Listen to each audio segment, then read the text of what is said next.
kembali lagi bersama saya Noviani. Pada pertemuan kali ini kita akan membahas materi tentang manajemen utang. Definisi manajemen utang.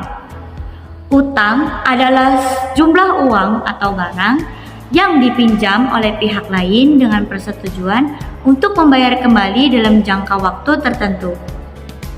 Manajemen utang sendiri adalah proses pembayaran utang dengan melibatkan pihak ketiga guna untuk membantu pihak yang terlibat pada hutang.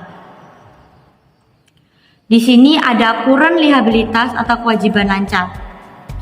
Kurun liabilitas atau kewajiban lancar adalah kewajiban keuangan yang harus diselesaikan dalam waktu kurang dari 1 tahun.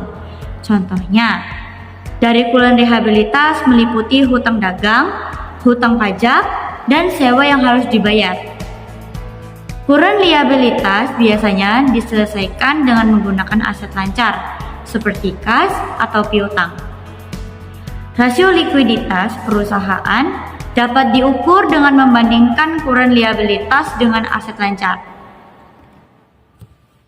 Kemudian ada non-kurun liabilitas atau kewajiban jangka panjang. Non-kurun liabilitas atau kewajiban jangka panjang adalah kewajiban keuangan yang harus diselesaikan dalam waktu lebih dari 1 tahun. Contoh dari non-kurun liabilitas tersebut meliputi obligasi, hipotek, dan utang jangka panjang. Non-kurun liabilitas biasanya diselesaikan dengan menggunakan aset jangka panjang seperti tanah atau bangunan. Rasio solvabilitas perusahaan dapat diukur dengan membandingkan non-kurun liabilitas dengan total aset. Selanjutnya yaitu ada likuiditas dan financial distress. Likuiditas adalah kemampuan perusahaan untuk memenuhi kewajiban keuangan jangka pendeknya. Likuiditas perusahaan dapat diukur dengan membandingkan kurun liabilitas dengan aset lancar. Aset lancar sendiri meliputi kas, surat berharga, piutang, dan persediaan. Semakin besar rasio likuiditas, semakin besar juga kemampuan perusahaan untuk memenuhi kewajiban keuangan jangka pendeknya. Likuiditas dan financial distress ini terjadi ketika perusahaan tidak dapat memenuhi kewajiban keuangannya dan beresiko bangkrut.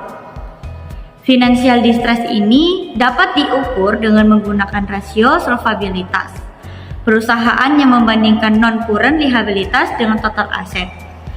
Non-kurun liabilitas meliputi obligasi, hipotek, dan hutang jangka panjang. Nah, kemudian ada pengaruh kebijakan hutang terhadap nilai perusahaan. Kebijakan utang dapat mempengaruhi nilai perusahaan. Beberapa penelitian menunjukkan bahwa kebijakan utang yang tepat dapat meningkatkan nilai perusahaan, sedangkan kebijakan utang yang buruk dapat menurunkan nilai perusahaan.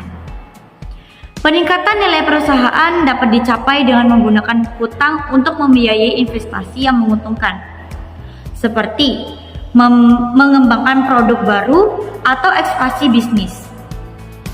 Namun, terlalu banyak berhutang juga dapat meningkatkan resiko kebangkrutan dan menurunkan nilai perusahaan. Nah, mungkin itu saja materi yang dapat saya sampaikan. Jika ada kurang kata yang kurang jelas, saya mohon maaf. Kita akan membahas materi yang selanjutnya di pertemuan yang selanjutnya. Terima kasih.